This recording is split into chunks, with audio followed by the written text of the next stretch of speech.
Who could have predicted the spectacular, action-packed roller coaster that was the Real Madrid versus Manchester City match?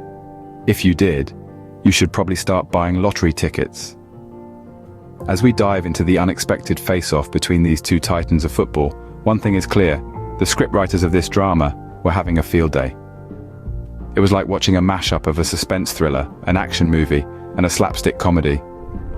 In the lead up to the match, the air was thick with anticipation. Fans of both teams were buzzing with excitement, eagerly awaiting the clash of the titans.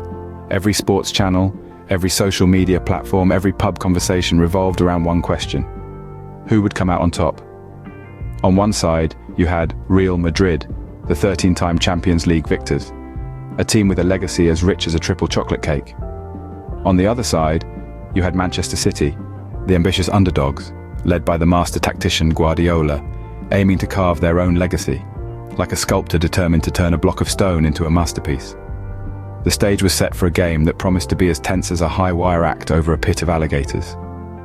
The teams had met 6 times before in the Champions League, with 2 wins each and 2 draws. It was like 2 heavyweight boxers with an equal number of knockouts, stepping into the ring for the deciding match.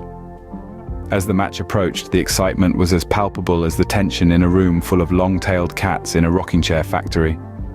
Fans were biting their nails, pacing their living rooms, and refreshing their screens in anticipation, hoping that their team would emerge victorious. And then, the whistle blew, and the game was on. The ball started rolling, and so did the roller coaster ride of emotions for the fans.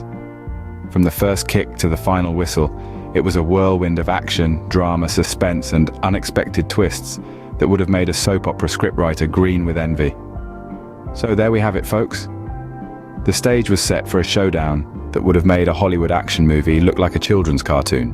Now let's dive into the heart of the action, or as I like to call it, the soccer version of a tug of war, but with more drama and fewer ropes. Imagine a chaotic family dinner where Uncle Joe and Aunt Mabel are squabbling over the last piece of pie. That's exactly how the match between Real Madrid and Manchester City looked like.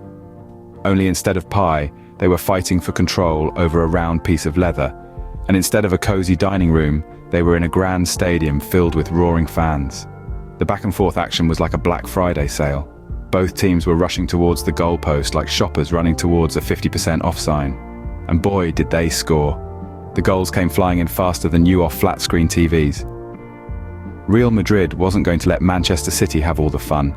They retaliated with their own set of goals, as if saying, anything you can do, we can do better. It was like watching a heated game of ping-pong, only with more at stake and less table. Manchester City's De Bruyne, Jesus, Foden and Bernardo Silva were passing the ball and finding the net like a group of friends passing around hot gossip. On the other side, Benzema was scoring for Real Madrid as if he was ticking off a shopping list. It was a spectacle of constant action, where the defenders seemed to have taken a leave of absence. The ball was in constant motion, just like the hearts of the fans watching the game. The tension was palpable, and the excitement was through the roof. If tension could be bottled up and sold, we would have had a bestseller on our hands. Foden and Vinicius Jr. showcased their talents like gifted artists at an exhibition, while the goalkeepers were working harder than a one-armed paper hanger. And just like that, our footballing titans had transformed the pitch into a battleground, with goals flying in like uninvited party guests. Every story needs a hero, and this match had more heroes than a Marvel movie. Enter stage left, Manchester City's Kevin De Bruyne, or should we say, Captain Belgium.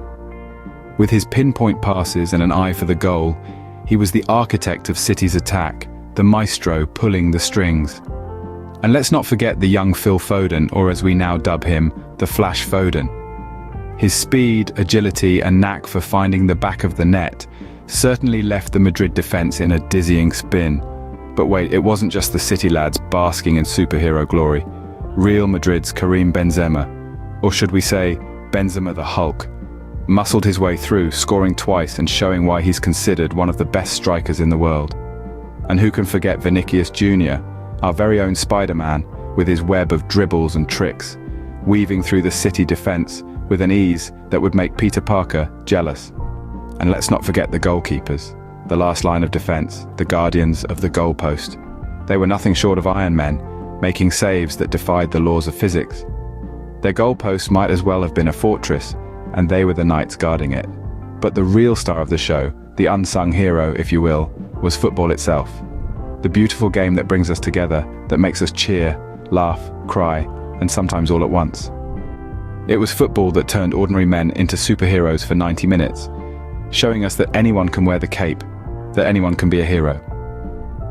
With performances like these, it's clear that the superhero cape doesn't always go to the usual suspects. And then came the moment we all dread, the final whistle, or as I like to call it, the moment reality crashes back in and you realize you have work tomorrow. As the echo of the final whistle reverberated around the stadium, you could almost hear the collective sigh of relief from both sets of players. It was as if they'd been on a treadmill set to sprint for 90 minutes, and someone had finally hit the stop button. The Madridistas, draped in their white and gold, looked as if they'd just finished binge-watching a heart-wrenching drama series, faces painted with a mixture of relief, exhaustion, and a hint of disbelief. Meanwhile, the citizens, adorned in their sky blue, wore expressions that screamed, "Did we just survive a roller coaster ride with no safety bars?" But let's shift our focus to the unsung heroes of the night, the fans. Ah, the fans. The emotional whirlwind they endure during these matches is something else. One moment they're on top of the world, and the next, they're plumbing the depths of despair. It's like being on a diet and accidentally walking into a bakery. So close, yet so far. And then there's the post-match ritual. Fans frantically checking their phones, reliving every moment, every goal, every missed opportunity.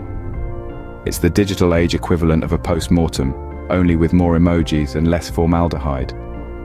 And let's not forget the armchair pundits, analyzing every move, every decision, from the comfort of their living rooms. Their knowledge of the game, it seems, is directly proportional to the number of snack crumbs on their couch. As for the players, they're probably just glad they can finally catch their breath and have a shower, unless they're the goalkeepers, of course.